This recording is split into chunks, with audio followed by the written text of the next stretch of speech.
Shepard's growl sliced through the stillness just as an old truck rolled past the checkpoint. Grant followed Rex's stare and saw it. A small, dirt-streaked face in the back window.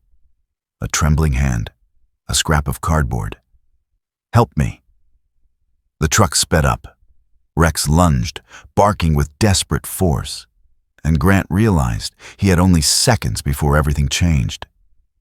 "Stay with us. What this K9 does next will shock you. Like, subscribe and tell us where you're watching from." Rex hit the rusted blue van before Officer Daniel Grant even understood why. The German Shepherd, 4 years old with a sable black-gray coat and a pale, arrow-shaped patch on his chest, was not a reckless dog. He was disciplined, intuitive, a creature carved from instinct and loyalty. So when he lunged with his full weight into the side of the screeching vehicle, Grant's heart stuttered. Something was wrong, terribly, unmistakably wrong. Grant, a 38-year-old police officer in the K9 unit, had the look of a man shaped by storms, both literal and emotional. His charcoal shirt stretched under a black tactical FBI K9 jacket, his shoulders tense from long shifts and memories that never quite faded. His eyes, blue-gray and often distant, sharpened instantly now as he watched Rex's body collide with metal. Dust lifted around them like a curtain torn open. Inside the filthy rear window of the van, a small hand appeared. It trembled violently, like a bird trapped behind glass, and pressed against the grime. Then a little face surfaced through the shadow. A girl no more than 8, with dirt streaking across her cheeks, tangled dark hair matted from tears, and wide brown eyes swollen from crying. Her body was thin, frightened, a child worn down by days of fear. She raised a torn, creased piece of cardboard. The shaky black letters looked scratched by desperate hands. "Kidnapped. Please help." Grant's breath vanished. Rex barked violently, the kind of bark that didn't just warn, but pleaded. The van jerked forward, tires screaming. For a second, Grant froze, his heart pounding so hard it felt loud in his ears. Then training slammed back into him. "Rex, with me," he shouted, but the dog was already running. Rex sprinted after the van with a terrifying purity of purpose, paws hitting cracked asphalt so hard the sound echoed between the wide, empty plains. His harness marked K9 RX Unit bounced against his muscular frame as he charged. The dog's golden brown eyes never left the girl's face. She reached up again, slamming her tiny palm against the glass, leaving a faint handprint through dirt and exhaustion. Grant threw himself into the patrol SUV and floored the gas. Gravel shot behind his tires as his vehicle fishtailed before gripping the road. Sirens erupted, slicing through the dead silence of the highway. Just minutes earlier, this place had been dull, empty, predictable. Now it felt like the throat of a monster swallowing hope whole. Up ahead, the van swerved erratically. The driver, a middle-aged man with a gaunt jaw, patchy facial hair, and a twitchy, frantic gaze, kept glancing into his mirror with the panic of someone caught doing something unspeakable. He wasn't just fleeing. He was cornered. The girl tried again to lift her sign. She couldn't hold it steady this time. Her fingers shook too violently. Her lips formed silent words Grant could read even through the blur of distance. "Please, help me," Rex barked. Again, the sound fierce, breaking, furious.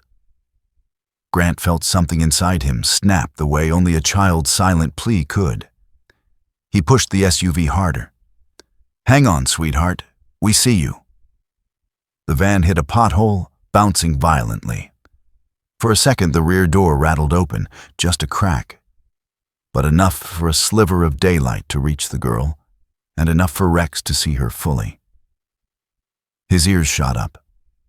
Hope flashed in her eyes, as if she recognized the dog as the only living creature who had listened to her unspoken scream. Then, driven by instinct older than fear, Rex jumped. He lunged sideways, mouth gripping the loose metal edge of the rear door. The harness straps strained. The leash snapped free, whipping backward and slapping the ground. Grant's heart slammed into his throat. "Rex, no, back!" But Rex wasn't listening. He was acting, fighting, saving. His teeth clenched harder into the rusted door as the van fishtailed. Dust swirled like smoke. The girl's face disappeared from sight. The driver cursed, shouting something incoherent. The more he swerved, the more Rex held on. Grant tried to maneuver the SUV close enough to block the van, but the driver jerked the wheel, overcorrecting in panic. Too much weight shifted at once. The back tires slid off the asphalt. Metal screamed. The van toppled into the ditch with a bone-shaking crash. For a heartbeat, everything froze. Then chaos shattered it. The rear door ripped free. Rex tumbled, rolled through dust, then pushed himself shakily to his feet, legs trembling but eyes still locked on the van. Grant slammed his SUV to a stop and sprinted forward, boots kicking up dirt as he ran. The driver stumbled out of the van, tall, sweating, face twisting with hatred and fear. His wild, dark eyes darted everywhere, searching for a way out. Instead of running, he did something far worse. He yanked the girl out and dragged her across the ground, gripping her thin arms so tightly her skin reddened instantly. Her knees scraped the dirt, her breath stuttering in terrified whimpers. "Let her go," Grant shouted, weapon raised. The man pressed a rusted knife to the girl's throat. His voice cracked. "Back off, or she dies." The little girl's lips trembled, not with a scream, but with a silent plea. She didn't cry. She didn't struggle. She simply looked at Grant, hope battling terror in her eyes. Rex growled behind Grant, a deep, thunderous sound vibrating from his chest. Grant could feel the dog's body coiling like a loaded spring. The kidnapper began dragging her backward, thinking he could disappear into the brush. He didn't get far. Rex lunged. The German shepherd launched forward with silent precision, slamming into the man with full force. The knife flew into the dirt. Grant moved instantly, pulling the girl away as the man hit the ground. Rex pinned him, paws firm on his shoulders, teeth bared inches from his throat. The man's resistance crumbled. Terror replaced rage. Grant cuffed him and rushed back to the girl. She curled into his arms, trembling violently. He brushed dirt from her cheeks. "You're safe now," he whispered. Her voice was barely there. He wasn't the only one. He froze. "What do you mean?" She swallowed, eyes shining with tears. "There's someone else. Another man. In the trees." Grant's breath chilled. Rex's ears snapped upright. And at that moment, a twig snapped in the distance. Rex's head whipped toward the tree line, hackles rising, a low growl vibrating through his entire frame. Grant followed his gaze. Nothing at first, only wind and dry leaves. Then, a figure moved between the shadows. Tall, thin, silent, watching them. Then he vanished. The girl's fingers dug into Grant's jacket. "That's him, the one he talked to. The one who said, 'I wasn't the last kid.'" Grant's stomach dropped as the truth hit like a blow. The kidnapping wasn't random. It was part of something larger, organized, hidden, and still active. Rex barked suddenly, the sound sharp, urgent, warning. And just like that, the trees swallowed the presence again. Whatever lurked there had melted back into the wilderness. Grant held the girl against his chest, his voice steady despite the storm rising inside him. "You did the bravest thing anyone could do. You signaled us. You survived." Her whisper cracked. "Will you save the others too?" Grant looked at Rex, then back at the girl. "Yes, I promise. And Rex does too." Rex stepped forward and gently rested his head on her knees, a soft, rumbling comfort. The girl exhaled, relief trembling through her fragile body. But in her eyes still lingered a shadow, a memory of the man in the trees. As the sun dipped lower and sirens approached from miles away, Grant looked toward the forest again, jaw tightening. This rescue was only the beginning. And somewhere out there, a young boy was still waiting. If this moment touched your heart, please remember to like, comment, and subscribe to Angels in Uniform. May God bless you and protect every child who still needs a miracle. Rex's growl rumbled low and sharp as he turned his head toward the tree line. The 4-year-old German Shepherd's sable black-gray fur bristled along his spine, the pale arrow-shaped patch on his chest rising with each expanding breath. His golden brown eyes narrowed, focused on something unseen. Officer Daniel Grant felt the tension vibrate through the leash like a current. He had just secured the handcuffed kidnapper in the patrol SUV and was trying to calm Emily Hart, the thin, dirt-streaked 8-year-old girl who trembled in the back seat. Her wide brown eyes were still swollen from hours, maybe days, of fear, her dark, tangled hair falling across her face as she clutched Rex's harness with both hands. "It's okay," Grant murmured gently, brushing dust from her cheek. "You're safe now." But Rex wasn't looking at her. He wasn't looking at the van. He was staring at the trees. Grant followed the dog's gaze. The late afternoon sun slanted through branches, casting broken shadows across the ground. At first, nothing moved. Only dry leaves, wind, silence. Then, Rex's ears snapped upright. His entire body stiffened. From behind them, the first kidnapper, Jonas Mercer, let out a broken, humorless laugh. Jonas was a gaunt, middle-aged man, with stubble patching across a jaw that looked permanently clenched from years of tension. Sweat plastered messy strands of dark hair to his forehead. His eyes, sharp, frantic, and bitter, glittered with something like victory instead of defeat. "You think I did this alone?" he said, a cold grin tugging at the corner of his cracked lips. "You have no idea who you're messing with." Grant tightened his grip on his weapon. "Who else is out here?" Another laugh, raspier. "Behind you, officer." A twig snapped in the tree line. Emily gasped and clung to Rex's harness. "That's him," she whispered. "The other man. He always watched from the trees." Grant gently guided Emily deeper into the SUV. "Stay here. Door's locked. I'll be back." She nodded with a trembling breath, her fingers lingering a moment longer on Rex's fur, trusting him more than anyone else in the world. Grant straightened just as Rex surged forward, muscles coiling. "Rex, hold." But the dog didn't wait. He launched into the trees, barking once, a sharp, urgent signal Grant had learned to trust more than any human warning. Grant took off after him. Leaves slapped his face, branches scraped at his jacket, and dry earth kicked up beneath his boots as he chased the sound of Rex's paws scraping through underbrush. The forest swallowed the noise of the highway behind them, replacing it with something heavier. The raw scent of sweat, adrenaline, and human fear.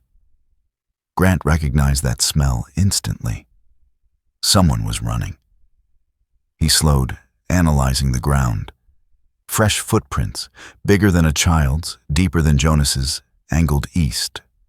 Fast, precise. Grant crouched briefly and touched a broken branch, still warm from being snapped. Rex wasn't guessing. He was tracking. Grant pushed forward. Sunlight flickered overhead, filtered by dying leaves. Rex darted between two fallen logs, tracking a scent only he could truly understand. His tail was rigid, his breathing quickened, and every fiber of his body screamed focus. Grant recognized the posture. The dog wasn't just following, he was hunting. Up ahead, another branch cracked. Grant caught a glimpse, just for a second, of a man darting between the trees. The figure was tall and narrow-shouldered, wearing a weathered gray camouflage jacket and black cargo pants. His movements were fast, strategic, almost military. He was younger than Jonas Mercer, maybe mid-30s, with a lean, sharp-boned face and long, efficient strides. Grant could see only the brief outline, but it was enough to understand the threat. This wasn't a drifter. This wasn't random. This was the second kidnapper, the one Emily had feared more. The man kept glancing over his shoulder. Not in panic, no. More like irritation, like someone annoyed at losing time. His dark hair stuck to his temples with sweat, and his jaw was set tight, as though anger, not fear, pushed him forward. Grant's pulse kicked faster. If this man escaped, everything Emily had survived meant nothing. Rex barked again and veered left as the scent trail twisted toward a small clearing ahead. Grant pushed harder, lungs burning. And then Rex stopped, dead still. His muscles locked, ears straining, golden eyes fixated on something just beyond the clearing. A soft whine escaped him, something Grant rarely heard, a strange mix between warning and dread. The sound chilled him more than any scream. The air shifted, not wind. Something else, something watching. Between the sway of branches, Grant spotted it. A faint glint of metal. Something round, blinking like a pulse of red light. Rex stepped back, eyes wide, as though sensing a danger that wasn't entirely physical. Grant inhaled sharply. What kind of kidnapper carried equipment that transmitted signals? And to whom? That flicker of red chilled him deeper than any gun. Someone else was listening, waiting, watching. Before he could move, the red light vanished, as if something, or someone, had switched it off deliberately. Rex growled, low, long, vibrating through the stillness like a warning from something greater than instinct. Grant felt a shiver spread across his spine. Whatever this was, they weren't dealing with petty criminals. They were dealing with something organized, something coordinated, something alive in the shadows. Grant whispered, "Easy, boy. Stay with me." Rex responded instantly, ears forward, body lowered, stalking toward the clearing again. His paws pressed silently against the earth, but Grant could see the tension tightening every muscle along his back. They broke into the clearing just in time to see the second man diving into an abandoned hunting shed. The structure leaned crookedly, its tin roof rusted through, its wooden walls dotted with rot and mold.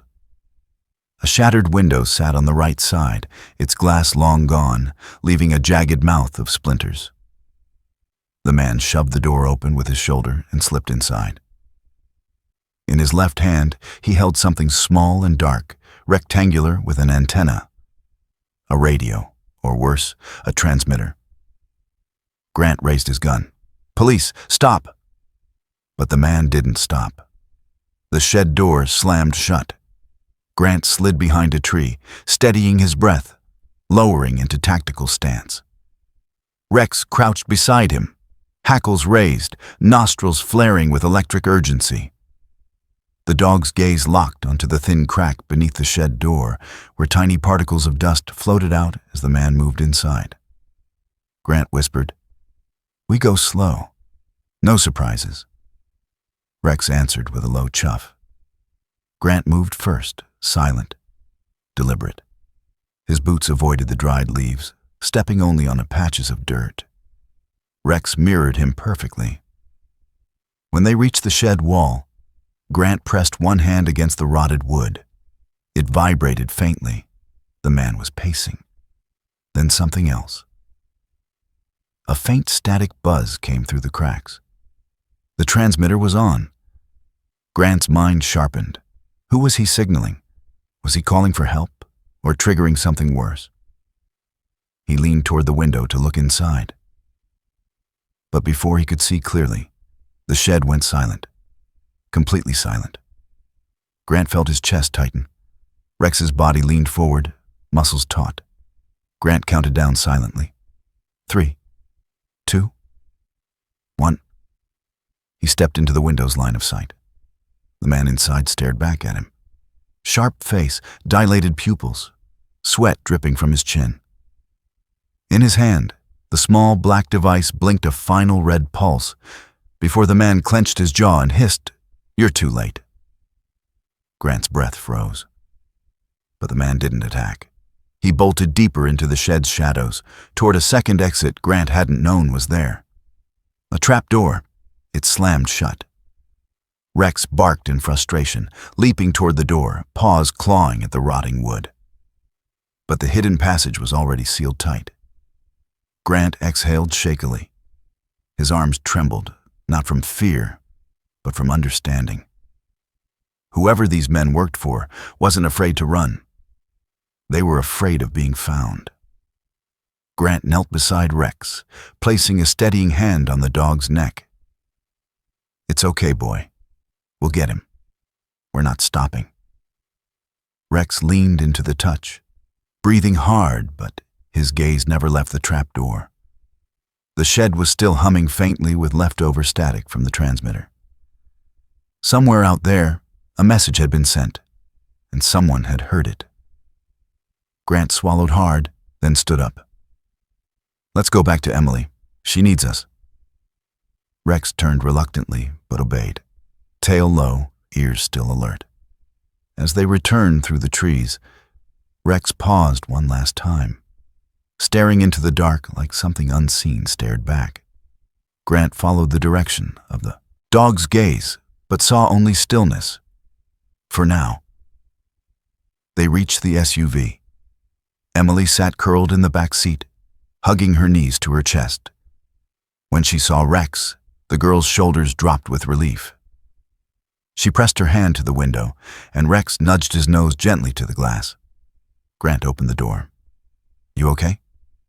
She nodded, though her trembling hands said otherwise. "Did you find him?" she whispered. Grant glanced toward the forest. "We found where he went." She swallowed hard. "Will he come back?" Grant exhaled slowly. "No matter where he runs, God willing, we'll stop him before he hurts anyone else." Emily leaned against Rex's fur, eyes closing briefly as if comforted by something divine. And deep in the trees behind them, the forest watched in silence. If this chapter moved you, please remember to like, comment, and subscribe to Angels in Uniform. May God bless every child still waiting for a miracle. Rex burst into the clearing with a force that shook the dry leaves beneath him. The 4-year-old German Shepherd's sable black-gray fur bristled like a storm about to break, the pale broken arrow marking on his chest, rising and falling as he growled. His golden brown eyes locked onto the second kidnapper, the Scout, who stood in the center of the clearing with a taser gripped in his shaking hand. The man's gray camouflage jacket clung to his lean torso, sweat streaking the sharp angles of his face. His breath came fast. Panicked now, nothing like the cold precision he had shown earlier. Grant crashed through the brush behind Rex, his chest burning from the chase, his tactical stance dropping naturally as he raised his gun. "Police, drop the weapon!" The Scout didn't drop it. He aimed. A crackle exploded from the taser. The electric prongs shot out with a bright flash just as Rex leapt. The surge hit the dog's flank, not a full hit, but enough to jolt him midair. Rex landed hard, sliding across the dirt, legs buckling. His body trembled, muscles spasming, hackles twitching from the shock. A strangled whine escaped his throat, but he forced himself up again, shaking violently, yet refusing to fall. "That's right," the scout snarled, pressing the taser trigger again. "Stay down, mutt." Grant's voice boomed, "Drop it now." But instead of obeying, the scout grabbed the radio clipped to his jacket and yelled into it. "Group shift. Vehicle D4 failed. I said failed." The static-filled response was too faint to make out, but whatever he heard made his eyes widen, not in fear, but urgency. Grant stepped closer. "Hands where I can see them." The scout didn't lift his hands. He smirked. And in that split second of distraction, a shadow broke from the trees behind Grant. A third man. He was broad-shouldered, wearing a greasy brown jacket and a black beanie pulled low over a square, unshaven jaw. His face looked carved from the kind of life that had never known softness. Deep lines, broken nose, teeth yellowed from cheap cigarettes. He moved fast, his boots thundering against the earth as he raised a wooden baton above his head. Grant spun, but too late. The man swung. The baton never landed. Rex lunged, smashing into the attacker with a snarl powerful enough to shake the clearing. The two crashed into the dirt, the third man cursing as Rex clamped onto his sleeve with crushing force. Grant seized the moment and kicked the baton aside. The man clawed at the ground, panic in his bloodshot eyes. "You picked the wrong officer," Grant growled, pinning him with his knee. Behind him, the scout made a break for the trees. Grant raised his head at the sound of branches snapping. He was running again. Grant yanked out his handcuffs and secured the third man, then sprinted after Rex, who had already shaken off the electric tremor and was tearing through the underbrush, his breathing ragged but determined. The scent, trail was fresh, pungent with adrenaline and fear. Branches whipped past, dirt scattered beneath boots and paws. The forest became a blur of motion. The scout was fast, but fear made him reckless.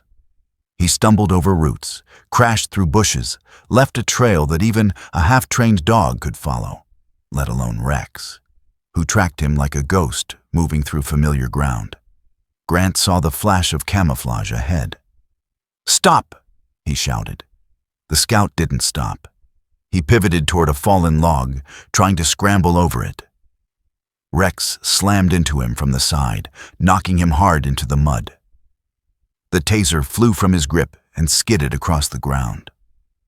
The scout twisted, snarling, reaching for Rex's collar, but the dog bared his teeth and snapped warningly, close enough to make the man freeze. Grant closed the distance and kicked the taser away. "Hands behind your back."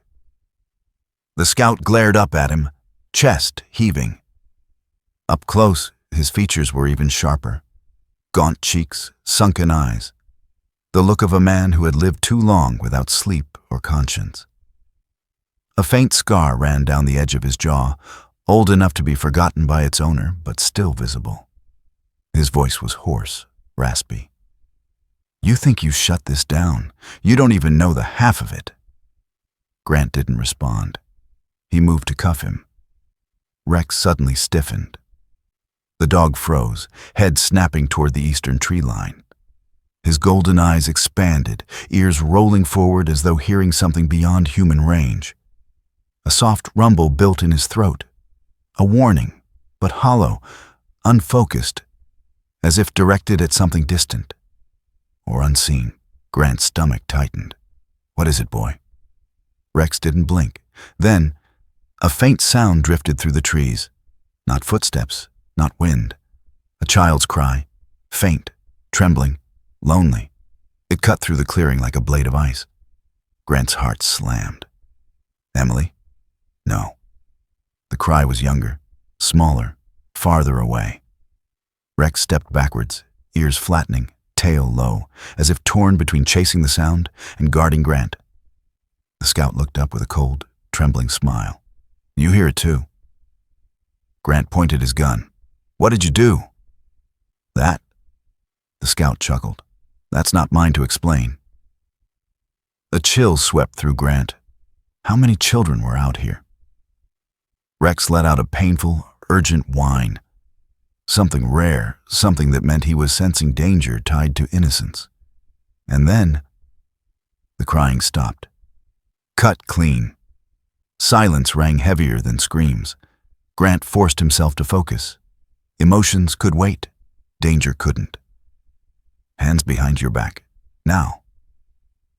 This time the scout complied, but his smirk didn't fade.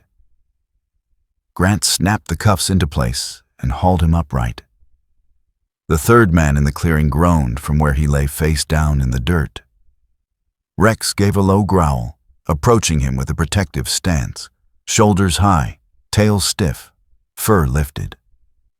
Grant retrieved the baton and kicked it farther away, scanning the forest for any sign of additional threats. The air felt heavier, as though someone, or something, had exhaled a warning across the trees. He dragged the scout back toward the clearing, Rex walking close, eyes tracking every movement. As they crossed the clearing, the scout lifted his chin with quiet defiance. "You're late?" he said. Grant tightened his grip on the cuffs. "Late for what?" The man's voice dropped to a hiss, thick with confidence that chilled Grant to the bone. "They're moving the kids right now." Grant stopped walking. Rex froze beside him. The words hung between them, heavy, monstrous, true. Grant's pulse hammered against his ribs. He thought of Emily trembling in the SUV. He thought of the faint cry in the forest. He thought of every terrible possibility lurking beyond the trees. He forced the man forward. "We'll see about that," Grant said, though he felt the weight of dread settle like stone. The scout only smiled, a smile that promised the worst was still ahead. If this chapter stirred your heart, please like, comment, and subscribe to Angels in Uniform. May God guide every lost child safely home. Rex walked close to Grant's side as they approached the SUV, the German Shepherd's sable black and gray coat still bristling from the tension of the forest. The broken arrow marking on his chest rose and fell with each steady breath. Yet his golden brown eyes carried a quiet storm, watching every shadow as if expecting it to move. Grant opened the back door and found the little girl curled into the corner of the seat, her knees pulled to her chest. The dirt streaked her face, and dried tear tracks cut through it like pale rivers. When she saw Grant, she didn't reach for him. She reached for Rex. The dog climbed in immediately, lowering his head so she could wrap her thin arms around his neck. She clung tightly, trembling. "You don't understand," she whispered, voice tight and breaking. "They weren't just taking me." Grant crouched beside the open door, his tactical jacket brushing the gravel. "Hey, you're safe now. Tell me what you mean." She shook her head against Rex's fur, breathing fast, chest rising in small jerks. "If I tell the wrong thing, they'll hurt him." Grant softened his tone further. "You're brave. You've already helped us stop 2 of them. Who will they hurt?" The girl lifted her head slowly. Her green eyes were wide, rimmed with red, the kind of eyes that had seen too much for someone so small. "A boy," she whispered. "Younger than me." Grant felt his pulse tighten. "What's his name?" "Liam," she said, exhaling as though saying his name made it real again. "They keep him because they know I care about him." She bit her lip until it whitened. "If I tried to run," they said they would make sure he screamed so loud I'd hear it from the next truck. Rex leaned closer, and the girl gripped his fur with both hands. burying her face. Her breath shook against him. Grant forced himself to breathe steadily. "Tell me everything. Anything you can remember." She pulled back just enough to see him. "They move kids all the time," she said. "Every couple days. Different cars, different houses. We never stay long. They say it's so no one finds us." She rubbed her nose with the back of her hand. Today was the day they were moving me. That's why they were in the van." Grant exchanged a quick look with Rex, an old habit, as if the dog could read thoughts. The girl's voice dropped even lower. "They said Liam was next. Tomorrow." Something in Grant's chest tightened.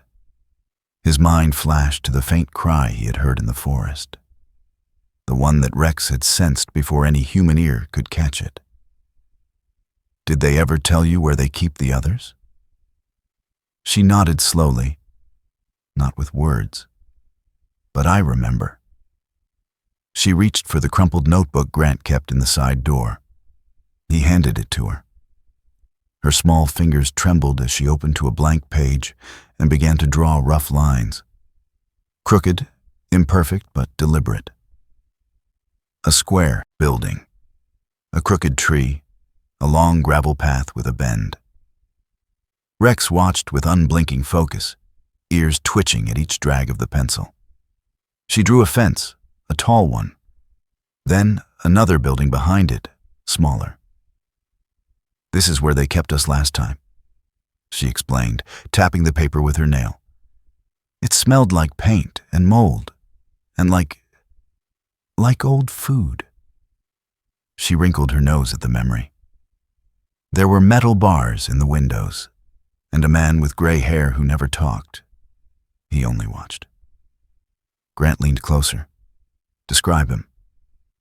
The girl closed her eyes, thinking. He was tall, taller than the others. His face looked tired, like he didn't sleep. His hair was silver, but messy. He wore a big coat, brown or green. I don't know exactly. His eyes were dark. He didn't blink much. A tall, exhausted-looking man with a heavy coat. Grant swallowed. Someone like that could blend in anywhere. Could look like a hunter, a janitor, a drifter. Someone forgettable and dangerous at the same time. The girl kept drawing, a symbol beside the door that Grant didn't recognize, a triangle with a slanted line through it. "Did you see this somewhere?" he asked. She nodded. "On the truck, and on the jacket of the man who watched." Rex shifted suddenly, ears shooting upright. Rex let out a deep, low growl toward the tree line, not loud, but tense, as if he sensed something that Grant couldn't yet see. His body stiffened, tail raised halfway, the tip barely trembling. Grant followed his gaze. Nothing moved, no wind, no footsteps. But Rex's growl deepened, vibrating like a warning from somewhere ancient and instinctive. The girl gripped his fur harder. "That's what he does," she whispered, her voice strange with fear. "He knows when they're close. He always knew." Grant felt the back of his neck prickle. "Who's close?" She looked toward the trees, the same direction as Rex, as though expecting a shadow to peel itself off the darkness. "The quiet man," she whispered. "The one with the gray hair. He always watched us from the woods before they moved us. Like he was counting us." Grant's breath hitched. "Did you ever see him inside the house?" "No," she said. "Only in the trees." Rex's growl suddenly cut off. Silence swallowed everything. Then he slowly lowered his head, ears still tense but no longer braced for a threat. Grant forced his focus back to the sketch. "Do you know where this place is?" "Not exactly," she murmured. "We were blindfolded each time. But..."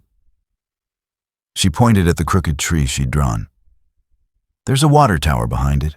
I saw it through a crack in the wood." "Any letters on it?" Grant asked. Uh, Maybe an R, she said. Or a P. I didn't see it well. A water tower with an R or P? Grant's mind raced through local reports, maps he had memorized, old industrial sites. Then something clicked. 2 weeks ago, an unsolved missing child report. A boy named Caleb Price, age 6. Last seen near an abandoned paint factory with a rusted water tower stamped with Riverside Processing CO.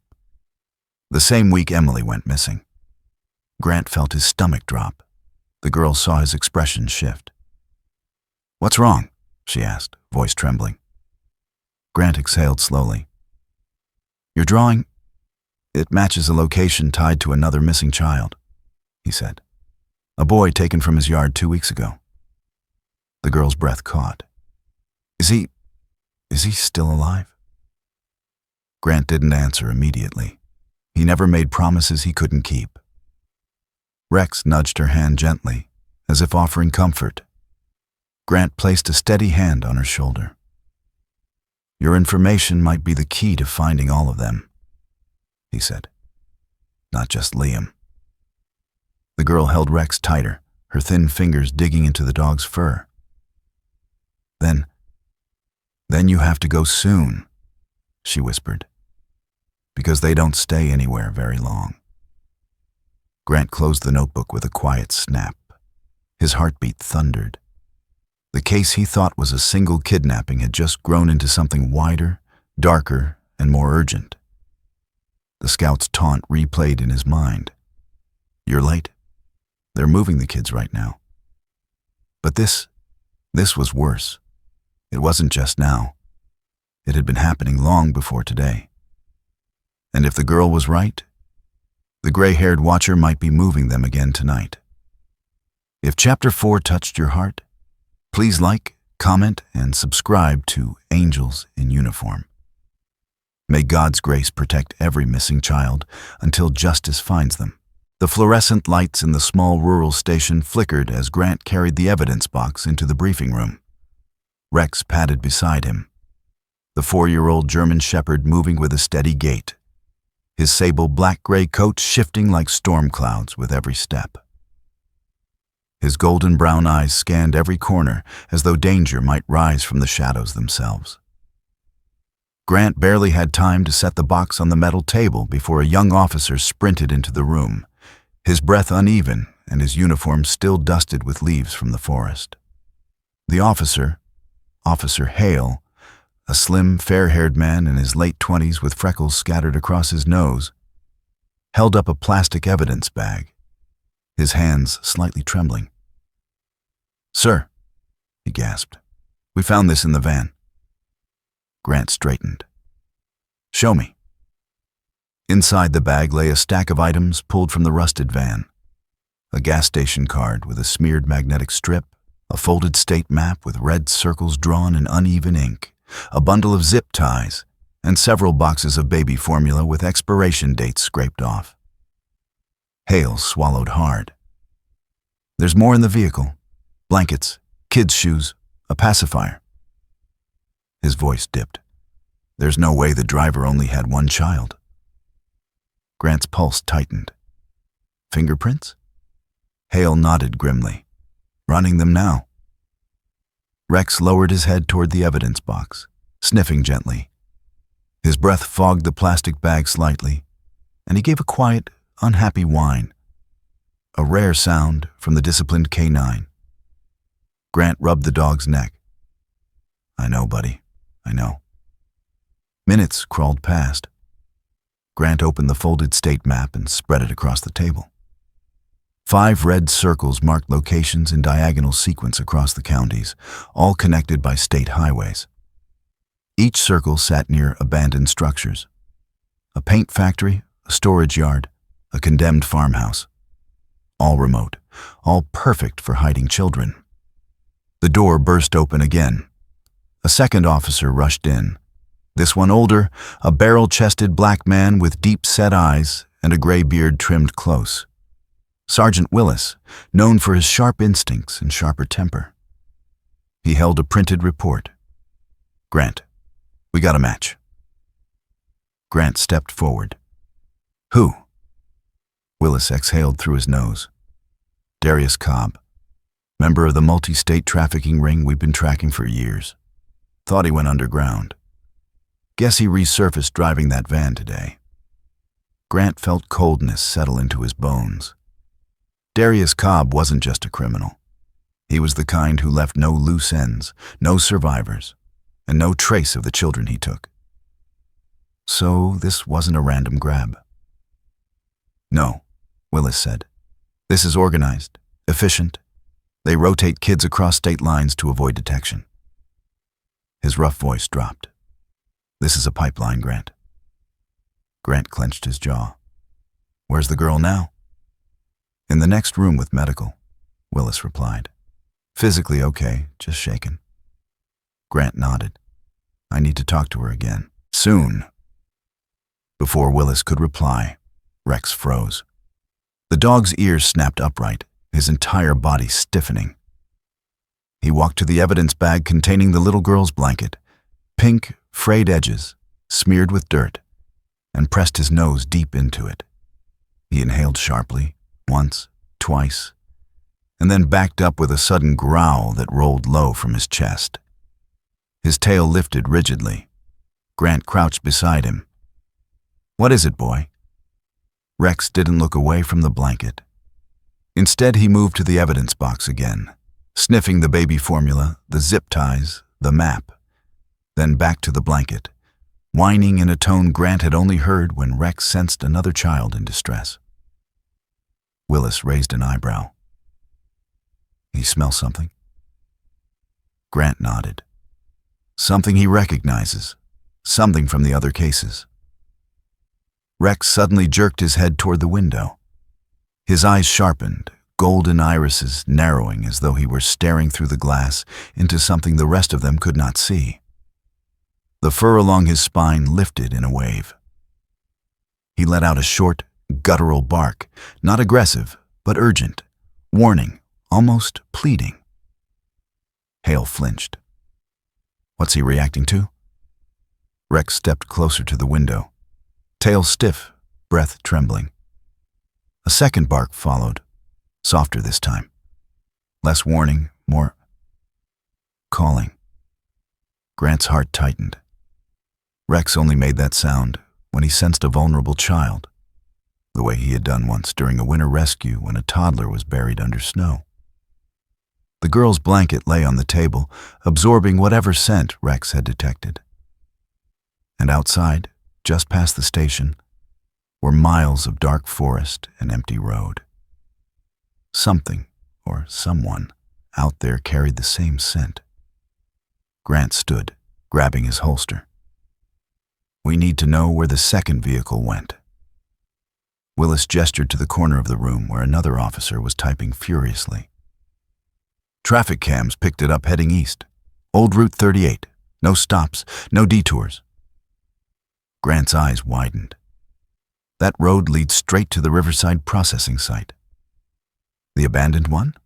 Hale asked. Grant nodded. Matches the girl's sketch from earlier. The room went still. Willis folded his arms, muscles tensing. You think there's another kid in that truck? I'd bet my badge on it, Grant said. Just then, the door to the medical room creaked open. The little girl stepped out with slow, cautious steps. She wore an oversized station sweatshirt that swallowed her small frame, sleeves hanging past her hands. Her face still held the traces of dried tears, but her posture had changed. More upright, more determined.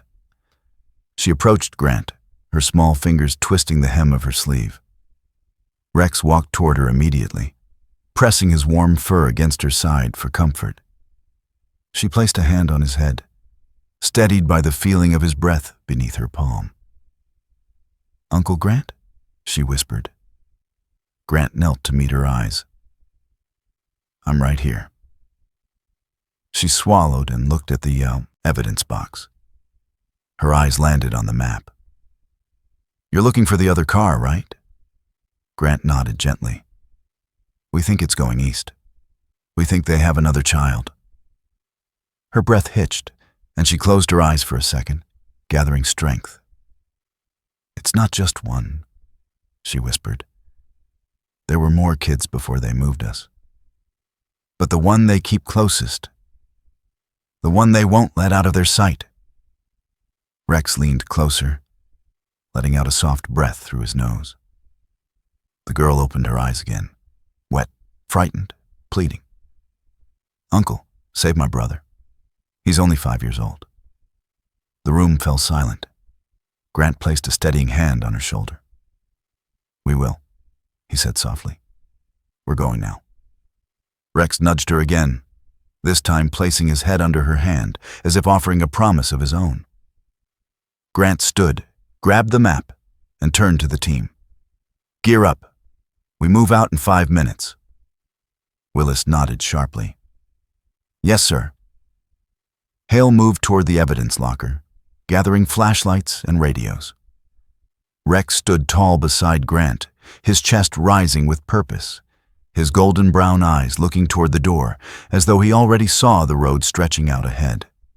The road leading to Liam, to the other missing children, and to the depths of the network they were about to confront. They didn't know how many accomplices were out there. They didn't know how prepared the traffickers were. They didn't know how many children were at risk. But they knew one thing. This wasn't just a rescue anymore. It was a war. If this chapter moved your heart, please like, comment, and subscribe to Angels in Uniform. May God guide every lost child back to safety.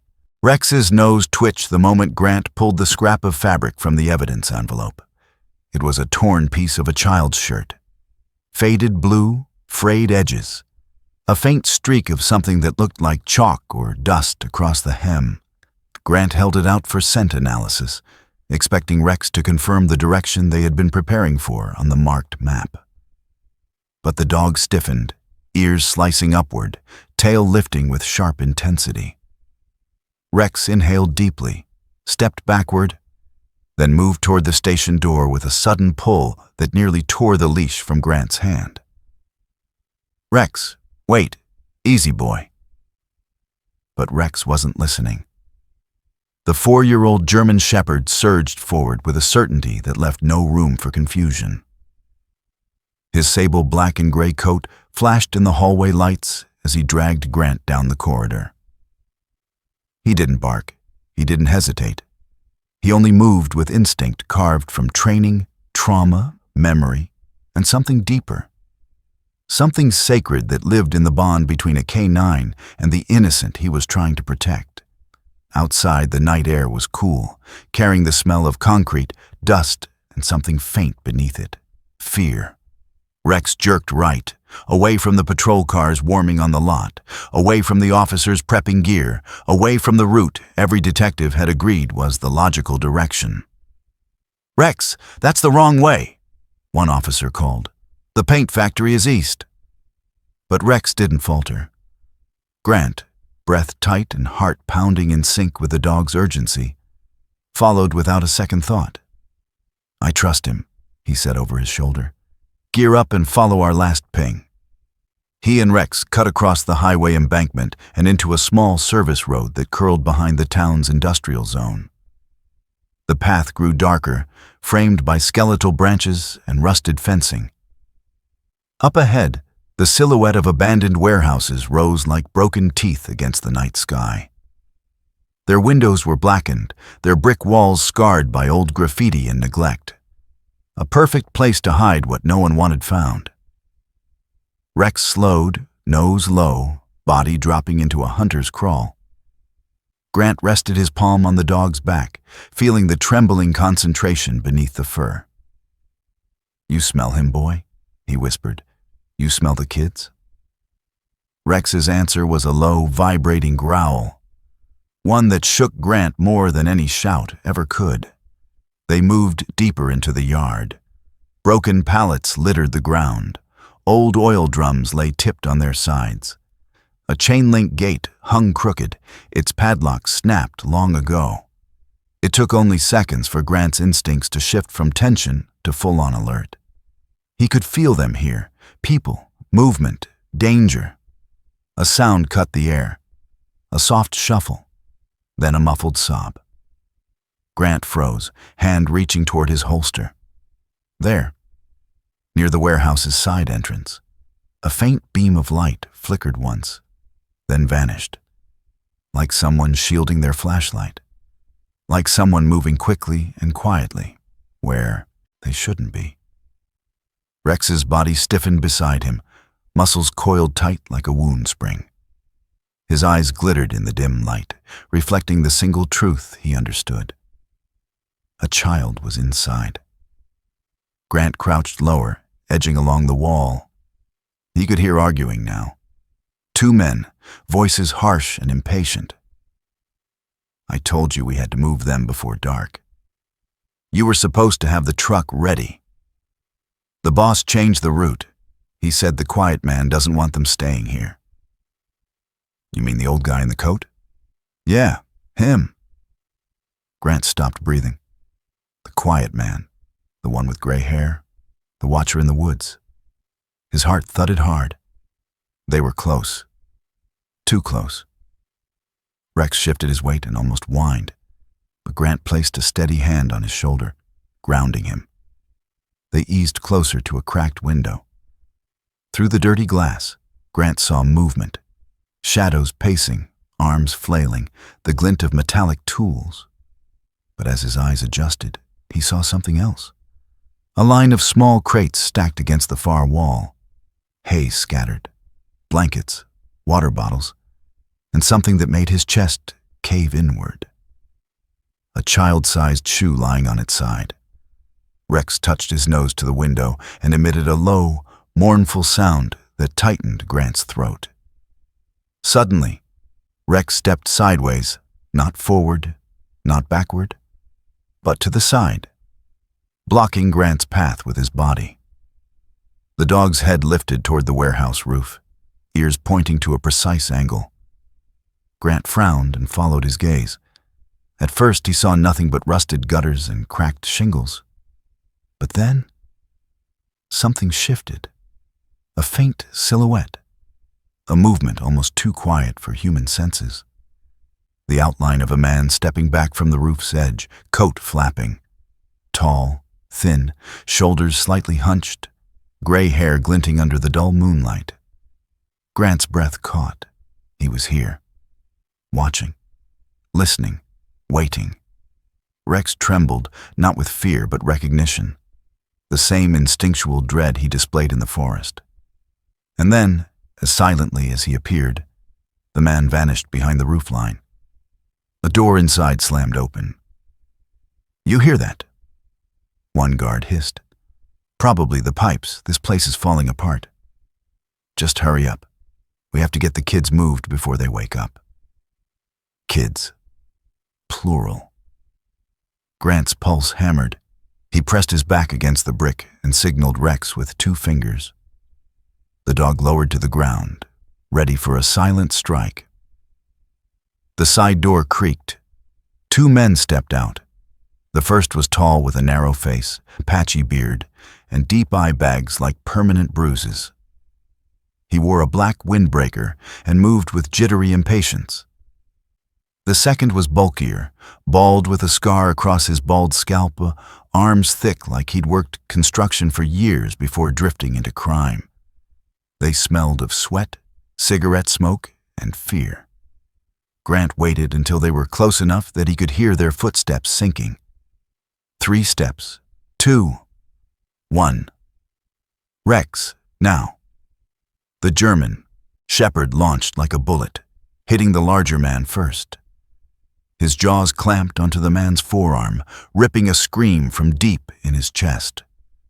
Grant was already moving, gun raised, sweeping the tall man before he could reach for the knife clipped at his belt. "Hands where I can see them," Grant barked. The tall man raised trembling hands, eyes wide, voice cracking.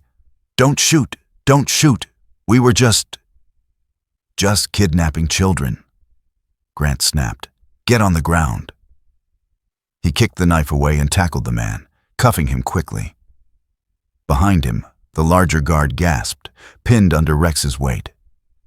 Rex growled, not letting up until Grant gave the release command.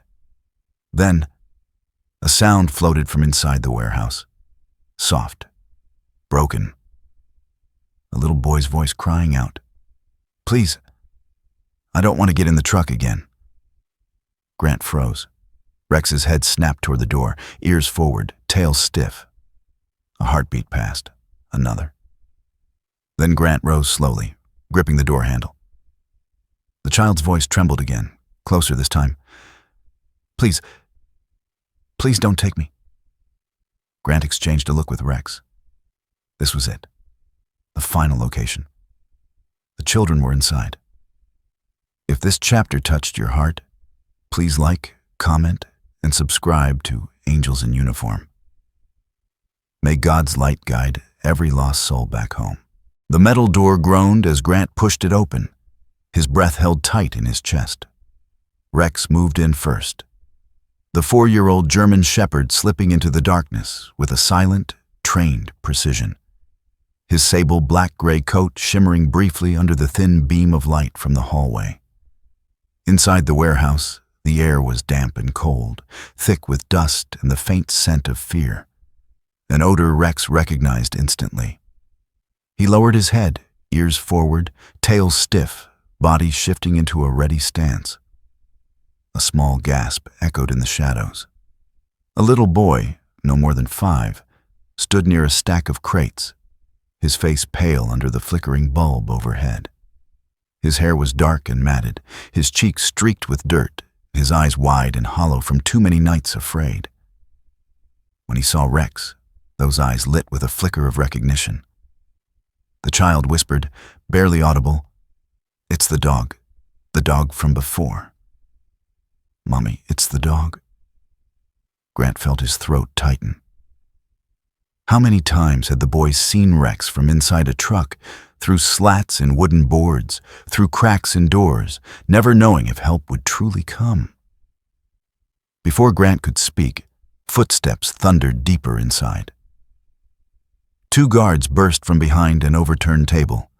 One wielded a hunting knife, his face gaunt with sharp angles and sunken cheeks, eyes darting with a blend of panic and cruelty.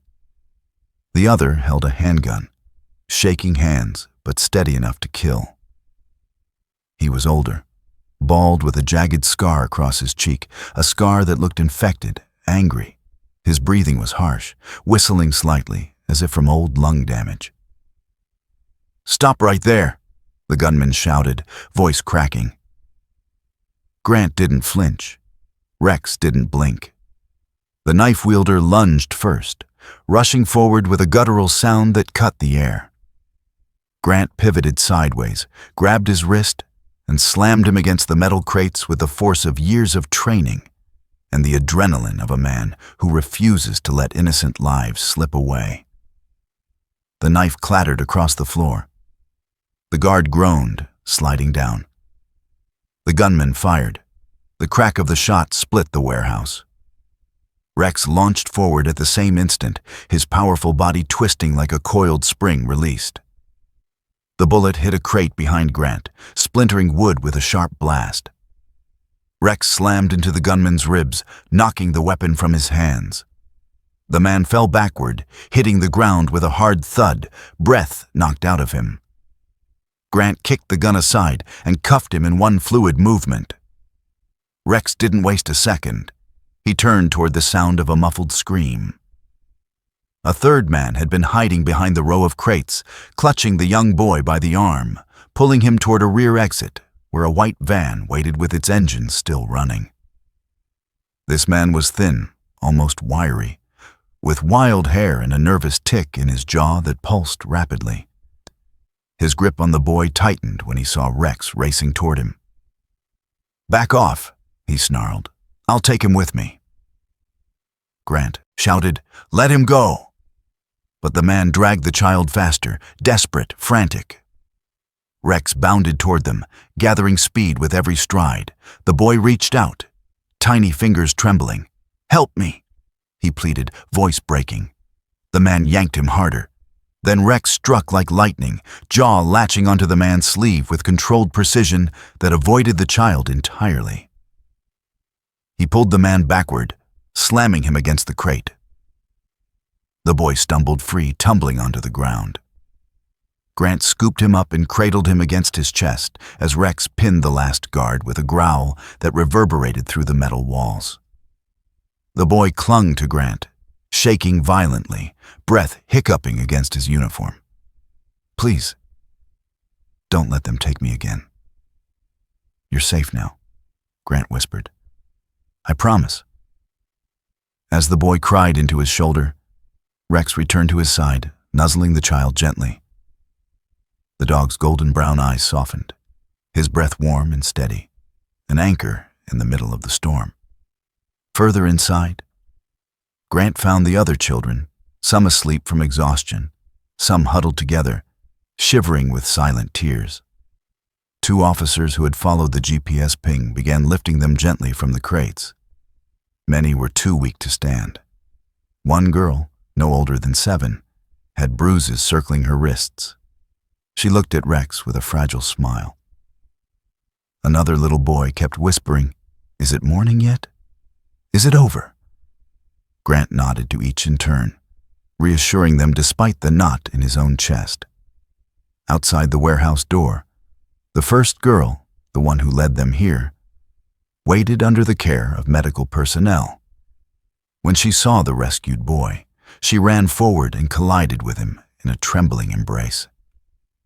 Both children cried with the raw sound of relief that only the rescued can make. Rex sat beside them, lowering his head gently into their joined arms. They clung to him as if holding onto the last warm thing in a frozen world. Grant knelt beside Rex, his voice thick, barely steady. "Good boy. You saved them all." Rex's ears lifted at the words, his tail giving a single slow wag. Not triumph, not pride, but something gentler, deeper, as if he understood. Around them, officers moved swiftly, securing the scene, calling in ambulances, comforting children with shaking hands. A paramedic, a woman with sandy blonde hair tied into a bun, her face lined from years of night shifts and exhaustion, knelt beside Grant, her voice soft. "I've never seen anything like this," she whispered. "Your dog." He knew. Grant looked at Rex, feeling the truth settle in him. Sometimes, protection didn't come with badges or uniforms or sirens. Sometimes, it came with 4 paws, a steady heart, and a courage that never questioned danger. As the children were carried out toward the waiting ambulances, the warehouse finally felt quiet. Not empty. Quiet. The kind of quiet that follows a miracle. And in that stillness, something sacred hung in the air. A truth anyone present could feel but not name. Sometimes, the angels God sends don't come with wings. They come with fur and loyalty and the instinct to run into darkness when everyone else runs away. If this final chapter moved your heart, please like, comment, and subscribe to Angels in Uniform. May God bless every child who waits for a miracle. Sometimes God sends his miracles quietly, without thunder or angels in the sky. Sometimes they arrive in the shape of a loyal dog, a brave child, or a stranger who refuses to walk away. In moments when our world feels cold and uncertain, stories like this remind us that heaven still watches, still intervenes, still lifts the fallen through the hands and hearts of ordinary people. If this story touched you, share it with someone who might need hope today. Leave a comment, subscribe to Angels in Uniform, and join us as we continue to witness the unseen work of grace around us. May God bless you, protect your home, and place His light over every step you take.